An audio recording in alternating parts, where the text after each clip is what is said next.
Okay, ಈಗ ನಾವು ಈ ಥರ ಕಸುಬುಗಳನ್ನು ಬಳಸ್ತಾ ಇದ್ರೆ ಇಲ್ಲಿ ಯಾವ್ಯಾವ ಆ, ಆಯುಧಗಳನ್ನು ಬಳಸ್ತಾ ಇರೋದು ನೋಡ್ತಾ ಹೋಗೋಣ.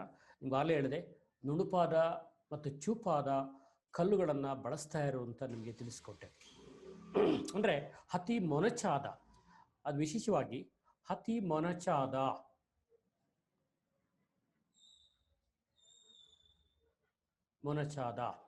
ಮತ್ತು ಮೊಳೆಯ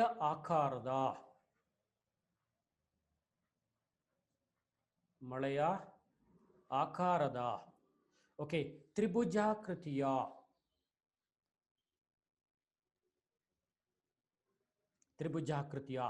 ಮತ್ತು ಬಾಲಚಂದ್ರಾಕೃತಿಯ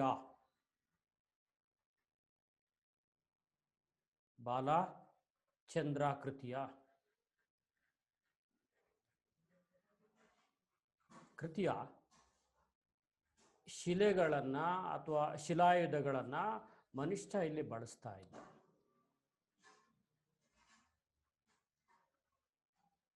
ಇಲ್ಲಿ ಬಳಕೆ ಮಾಡಲಾಗ್ತಾ ಇತ್ತು. ಆದರೆ ನಿಮಗೆ ಮೊದಲು ತಿಳ್ಕೊಳ್ಳಿ, ಹಳೆಯ ಶಿಲಾಯುಧದಲ್ಲಿ ಈ ಥರ ಮೊಳೆಯ ಆಕಾರದ ತ್ರಿಭುಜಾಕೃತಿಯ ಬಾಲಚಂದ್ರಾಕೃತಿಯ ಆಯುಧಗಳು ಕಂಡುಬರೋದು ನಿಮಗೆ ಮಧ್ಯ ಶಿಲಾಯುಗದ ಅವಧಿಯಲ್ಲಿ. ಮನುಷ್ಯದಲ್ಲಿ ಬೇಟೆಯಾಡುವುದನ್ನು ಮುಂದುವರೆದಿತ್ತು. ಅರ್ಥ ಆಯ್ತಾ? ಮತ್ತು ಆಹಾರ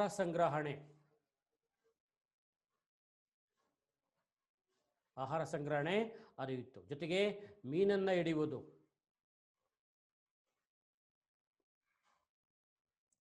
ಇದು ಮುಂದುವರೆದಿತ್ತು. ಈ ಥರ ಸ್ಥಿತಿ ಏನಿಲ್ಲ ಅತ್ಯಂತ ಮಹತ್ವದ ಭಾಗಗಳು ಅಂತ ನಾವು ಗುರುತಿಸ್ಕೊಳ್ತೀವಿ. ಪ್ರಾರಂಭದಲ್ಲಿ ಬಹುತೇಕ ನೆಲೆಗಳಿದ್ದು ಅದು ಇಲ್ಲೂ ಕೂಡ ಕಂಡುಬರ್ತದೆ. ಫಾರ್ ಎಕ್ಸಾಂಪಲ್ ಬಿಂಬೇಟಕ, ಅದರಲ್ಲಿ ಹಳೆಯ ಶಿಲಾಯುಗದ ಅವಶೇಷಗಳು ಕೂಡ ಪತ್ತೆಯಾಗಿವೆ, ಮಧ್ಯ ಶಿಲಾಯುಗದ ಅವಶೇಷಗಳು ಕೂಡ ಪತ್ತೆಯಾಗಿವೆ. ಓಕೆ, ಇದು ಮಧ್ಯ ಶಿಲಾಯುಗಕ್ಕೆ ಸಂಬಂಧಪಟ್ಟಂತ ಮಹತ್ವ. ಒಂದು ತಿಳ್ಕೊಳ್ಳಿ, ಹಳೆಯ ಶಿಲಾಯುಗದಲ್ಲಿ ಹಳೆಯ ಶಿಲಾಯುಗದ ಕೊನೆಯ ಅವಧಿಯಲ್ಲಿ ಬೆಂಕಿಯ ಬಳಕೆ ಕಂಡುಬಂದಿತ್ತು. ಆದರೆ ಮಧ್ಯ ಶಿಲಾಯುಗದಲ್ಲಿ ಮನುಷ್ಯ ಆಹಾರವನ್ನ ಬೇಯಿಸಿ ತಿನ್ನುವಂತ ಕೆಲಸ ಇಲ್ಲಿ ಆರಂಭವಾಗಿತ್ತು ನಮಗಿಲ್ಲಿ. ಅರ್ಥ ಆಯ್ತಾ? ಹಾಗಾಗಿ ಬೆಂಕಿಯ ಉಪಯೋಗ ಯಾವ ಅವಧಿಯಲ್ಲಿ ಪತ್ತೆಯಾಯಿತು ಅಂತ ಕೇಳಿದ್ರೆ ನಿಮಗೆ ಹಳೆಯ ಶಿಲಾಯುಗದ ಕೊನೆಯ ಹಂತದಲ್ಲಿ ಬೆಂಕಿಯ ಬಳಕೆ ಕಂಡು ಬಂದಿತು. ಆದರೆ ತದನಂತರದಲ್ಲಿ ಮಧ್ಯ ಶಿಲಾಯುಗ, ನೂತನ ಶಿಲಾಯುಗದಲ್ಲಿ ಆಹಾರವನ್ನ ಬೇಯಿಸಿ ತಿನ್ನುವ ಕ್ರಮಕ್ಕೆ ಮನುಷ್ಯ ಮುಂದಾಗಿದ್ದು. ಜೊತೆಗೆ ಆ ಸಮುದಾಯ ಜೀವನ ಅಂತ ಇದೆಯಲ್ಲ, ಇಲ್ಲೇ ಸ್ಟಾರ್ಟ್ ಆಗಿದ್ದು. ಅವನಿಗೂ ಒಬ್ಬನೇ ಇದ್ದು ಬೋರ್ ಆಯಿತು, ಸಂಗಾತಿ ಬೇಕು ಅನಿಸ್ತಾ ಇತ್ತು. ಹಾಗಾಗಿ ಸ್ತ್ರೀ ಪುರುಷ ಇಬ್ಬರು ಕೂಡ ಒಟ್ಟಿಗೆ ಸಂಸಾರ ಮಾಡುವ ಕ್ರಮ ನಮಗೆ ಪ್ರಾರಂಭವಾಗಿದ್ದೇ ಸೂಕ್ಷ್ಮ ಶಿಲಾಯುಗದ ಅವಧಿಯಲ್ಲಿ. ಅರ್ಥ ಆಯ್ತಾ? ಹೀಗಾಗಿ ಅವನ ಸಂತತಿ ಹಂತವಾಗಿ ಬೆಳೀತಾ ಬಂತಿದ್ದು. ನೆಕ್ಸ್ಟ್, ನೂತನ ಶಿಲಾಯುಗವನ್ನು ಕುರಿತು ನಾವೀಗ ಮಾತನಾಡೋಣ. ಓಕೆ,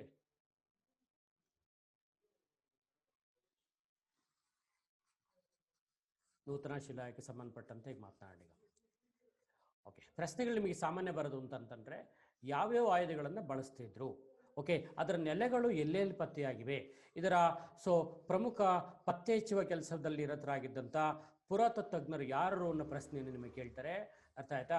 ಅದೇ ನೀವು ತಲುಪಿರೋದೆಲ್ಲವನ್ನು ಕೂಡ ನಾವು ಏನು ಹೇಳ್ಕೊಡ್ತೀವಿ, ನೀವು ಫಾಲೋ ಮಾಡಿ ಸಾಕು, ಖಂಡಿತ ನಿಮ್ಗೆ ಇಲ್ಲಿ ಉತ್ತರ ಸಿಕ್ಕೇ ಸಿಗುತ್ತೆ. ಏನಂತ ಕಷ್ಟ ಇಲ್ಲ. ಇದನ್ನು ಫಾಲೋ ಮಾಡ್ತಾ ಹೋಗಿ ನಾಳೆ ಟಿಕ್ ಎಕ್ಸಾಮ್ಗೆ ನೀವೇ ಇಲ್ಲಿ ಸೇರ್ಕೋಬೇಕು ಅನ್ನೋ ಮನಸ್ಥಿತಿ ಖಂಡಿತ ನಿಮಗೆ ಬರುತ್ತೆ. ಆ ಕಾನ್ಫಿಡೆನ್ಸ್ನ ನಾವು ನಿಮ್ಮ ಕಡೆಯಿಂದ ತುಂಬ್ತೀವಿ. ಅರ್ಥ ಆಯ್ತಲ್ಲ? ಯೋಚನೆ ಮಾಡಬೇಡಿ. ಓಕೆ, ನೆಕ್ಸ್ಟ್ ಈಗ ನೂತನ ಶಿಲಾಯುಗ ಸಂಸ್ಕೃತಿ.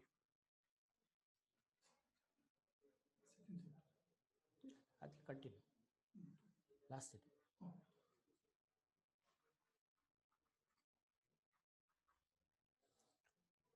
ನ್ಯೂಲಿಥಿಕ್ ಏಜ್ ಅಂತ ಕರಿತೀವಿ. ಇದು ಶಿಲಾಯುಗ ಸಂಸ್ಕೃತಿಯ ಕೊನೆಯ ಹಂತ ಇದು. ಓಕೆ, ಇಲ್ಲಿ ನ್ಯೂಲಿಥಿಕ್ ಅನ್ನೋ ಶಬ್ದ ಇದೆಯಲ್ಲ, ಇದು ಲಿಥಿಕ್ ಅಂತಂದ್ರೆ ಶಿಲೆ ಅಂತ ಅರ್ಥ. ಇದು ಮೂಲತಃ ನೋಡಿ, ನ್ಯೂಲಿಥಿಕ್ ಅನ್ನೋ ಪದ ಏನು ಕರೆದೆ ನಿಮ್ಗೆ, ಅದು ಮೂಲತಃ ಅದು ಗ್ರೀಕ್ ಪದ. ಇದು ಮೂಲತಃ ಗ್ರೀಕ್ ಪದ. ಅದು ಇಲ್ಲಿ ನ್ಯೂಲಿಥಿಕ್ ಅಂತಂದರೆ ಶಿಲೆ ಅಂತ ಅರ್ಥವನ್ನ ನಮಗೆ ಕೊಡುತ್ತಿದ್ದು. ಓಕೆ, ಈ ಪದವನ್ನು ಮೊದಲು ಬಳಸಿದಂಥ ಪ್ರಾಕ್ತನ ಶಾಸ್ತ್ರಜ್ಞ ಅಂತಂತಂದರೆ sir John Lubbock. Sir John Lubbock. Okay, neolithic ಅನ್ನೋ ಪದವನ್ನು ಮೊದಲು ಬಳಸಿದಂಥ ಗ್ರೀಕ್ ಪ್ರಾಕ್ತನ ಶಾಸ್ತ್ರಜ್ಞ ಅಂತಂದರೆ ಸರ್ ಜಾನ್ ಲುಬಾಕ್ ಅಂತ. ಓಕೆ, ಸೊ ಇದನ್ನ ಅವನು ತನ್ನ ಪುಸ್ತಕವನ್ನು ಬರೆದಾನೆ, ಜಾನ್ ಲುಬಾಕ್ ಪ್ರೀಹಿಸ್ಟಾರಿಕ್ ಟೈಮ್ಸ್ ಅಂತ. ಆ ಪ್ರೀಹಿಸ್ಟಾರಿಕ್ ಟೈಮ್ಸ್ ಅನ್ನೋ ಗ್ರಂಥದಲ್ಲಿ ಈ ನೂತನ ಶಿಲಾಯುಗದ ಮಹತ್ವವನ್ನು, ವ್ಯಾಖ್ಯಾನವನ್ನು ಆತ ತಿಳಿಸ್ತಾ ಹೋಗ್ತಾನೆ. ಈ ಅವಧಿಯಲ್ಲಿ ಮನುಷ್ಯ ಇಲ್ಲೂ ಕೂಡ ಕಮ್ಯುನಿಟಿ ಜೀವನ ಮುಂದುವರೆದಿತ್ತು. ಇಲ್ಲಿ ಕಲ್ಲುಗಳನ್ನು ಉಜ್ಜಿ ನಯಗೊಳಿಸಿದ, ಉಜ್ಜಿ ನಯಗೊಳಿಸಿದ, ಓಕೆ, ಕಲ್ಲುಗಳನ್ನ ಹೆಚ್ಚು ಬಳಕೆ ಮಾಡ್ತಿದ್ದ, ಹೆಚ್ಚು ಬಳಕೆ ಇಲ್ಲಿ ಕಂಡು ಬರ್ತಾ ಇತ್ತು ಇಲ್ಲಿ. ಓಕೆ, ಸೊ ವಿಶೇಷವಾಗಿ ಇಂಥ ಅಂಶಗಳನ್ನು ನಾವು ಹೆಚ್ಚು ಗುರುತಿಸ್ಕೊಳ್ತಾ ಹೋಗ್ತೀವಿ. ಓಕೆ, ಆಮೇಲೆ ಇವು ಪ್ರಾಣಿಗಳನ್ನು ಬೇಟೆಯಾಡುವುದಕ್ಕೆ ಹೇಗೆ ಸಾಧ್ಯವೋ ಹಾಗೆ ಕಲ್ಲುಗಳನ್ನು ನಯಗೊಳಿಸಲಾಗುತ್ತಿತ್ತು.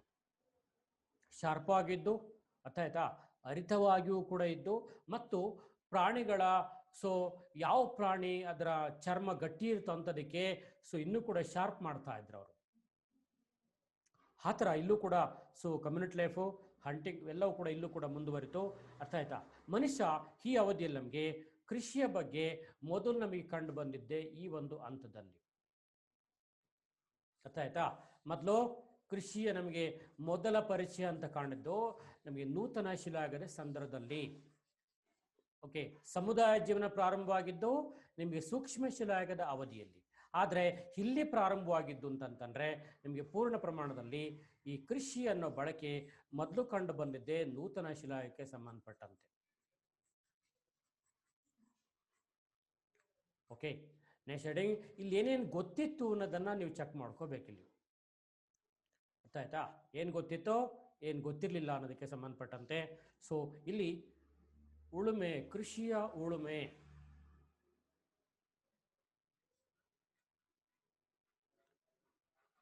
ಉಳುಮೆ ಈ ಅವಧಿಯಲ್ಲಿ ಪ್ರಾರಂಭವಾಯಿತು. ಅಂದ್ರೆ ಬೇಸಾಯ ಪದ್ಧತಿ ಅಂತ, ಬೇಸಾಯ ಪದ್ಧತಿ ಆರಂಭವಾಗಿದ್ದೇ ಇಲ್ಲಿಂದ ಬೆಳೆಗಳನ್ನು ಬೆಳೀತಾ ಇದ್ದ.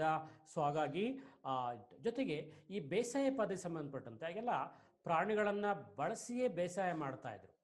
ಹಾಗಾಗಿ ನಾವು ಪಶು ಸಂಗೋಪನೆ ಅಂತ ಪದ ಬಳಸ್ತೀವಲ್ವಾ, ಆ ಪಶು ಸಂಗೋಪನೆ ಅನ್ನುವ ಪದ ಅಥವಾ ಪ್ರಾಣಿಗಳ ಸಾಕಾಣಿಕೆ,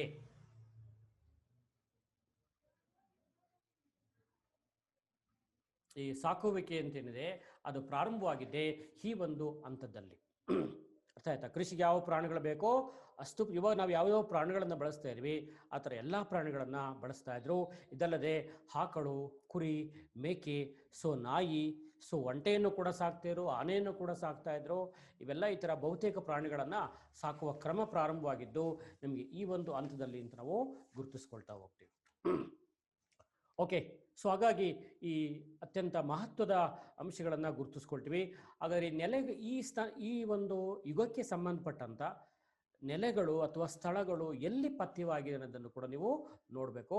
ಓಕೆ, ಇಂಪಾರ್ಟೆಂಟ್ ಪ್ಲೇಸಸ್ ಇದಕ್ಕೆ ಈ ಶಿಲಾಯುಗಕ್ಕೆ ಸಂಬಂಧಪಟ್ಟಂತೆ ಸಿಕ್ಕಿರುವಂತಹ ಪ್ರಮುಖವಾದಂಥ ಸ್ಥಳಗಳ ಬಗ್ಗೆ ನಾವು ಚೆಕ್ ಮಾಡ್ತಾ ಹೋಗೋಣ. ಈ ಸ್ಥಳದ ಪ್ರಮುಖ ನೆಲೆಗಳು ಅಂತ ಅರ್ಥ.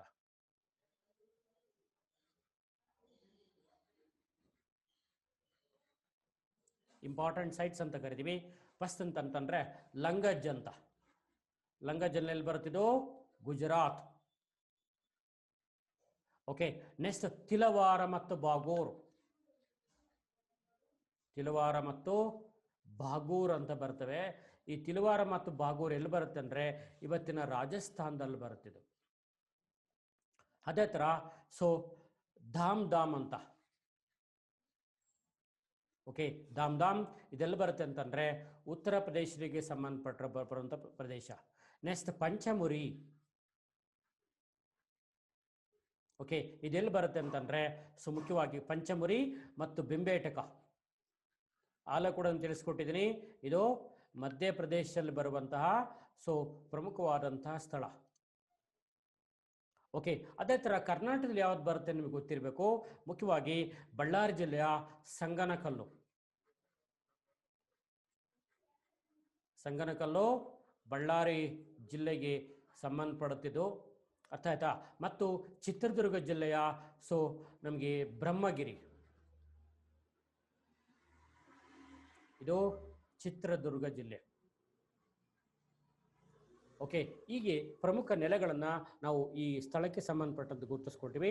ಇದು ನಿಮಗೆ ಪ್ರಾರಂಭದಲ್ಲಿ ಬರುವಂಥ ತುಂಬ ನನಗೆ ಗೊತ್ತಿರೋ ಮಟ್ಟಿಗೆ ಕಳೆದ 10 ವರ್ಷದಿಂದ ಶಿಲಾಗೆ ಸಮಸ್ಯೆ ಬಗ್ಗೆ ಎಲ್ಲೂ ಕೂಡ ಪ್ರಶ್ನೆ ಬಂದಿಲ್ಲ ಅಂತ, ಮುಂದೆ ಕೇಳಬಾರ್ದು ಅಂತ ಏನೂ ಇಲ್ಲ. ನಮ್ಮ ಸೇಫ್ಟಿಗೋಸ್ಕರ ಒಂದಷ್ಟು ಗ್ಲಾನ್ಸ್ ಮಾಡ್ಕೊಂಡಿದ್ರೆ ಮುಂದಿನ ಚಾಪ್ಟರ್ ಓದೋದಕ್ಕೆ ಇದೊಂದೇ ನಿಮಗೆ ಬೆನಿಫಿಟ್ ಆಗುತ್ತೆ ಅಷ್ಟೇ. ಇದು ಹಾಗಾಗಿ ಶಿಲಾಗೆ ಸಂಸ್ಕೃತಿ ಅಂತಂದರೆ ಇಷ್ಟು ಗೊತ್ತಿದ್ದರೆ ನಿಮಗೆ ಸಾಕು. ಎಲ್ಲರೂ ಕೂಡ ಒಂದು ಪ್ರಶ್ನೆ ಬರುತ್ತೆ. ನೆಕ್ಸ್ಟ್ಗೆ ನಿಮಗೆ ಕ್ವಶನ್ ಪೇಪರ್ ಸಾಲ್ವ್ ಮಾಡ್ಬೇಕಾದ್ರೆ ಇದಕ್ಕೆ ಸಂಬಂಧಪಟ್ಟ ಏನೇನು ಕ್ವಶನ್ಸ್ ಬಂದಿದೆ ಅಂತ ಮತ್ತೆ ನಿಮಗೆ ಹೇಳ್ಕೊಡ್ತೀನಿ. ಅಲ್ಲೇ ಮತ್ತೆ ಇದನ್ನು ನಾವು ರೀಚೆಕ್ ಮಾಡ್ತಾ ಹೋಗೋಣ, ರೀಕಲೆಕ್ಟ್ ಮಾಡ್ಕೊಳ್ತಾ ಹೋಗೋಣ. ಅರ್ಥ ಆಯ್ತಾ. ಇಲ್ಲಿಗೆ ಶಿಲಾಗೆ ಸಂಸ್ಕೃತಿ ಅನ್ನೋದು ಮುಕ್ತಾಯವಾಯಿತು.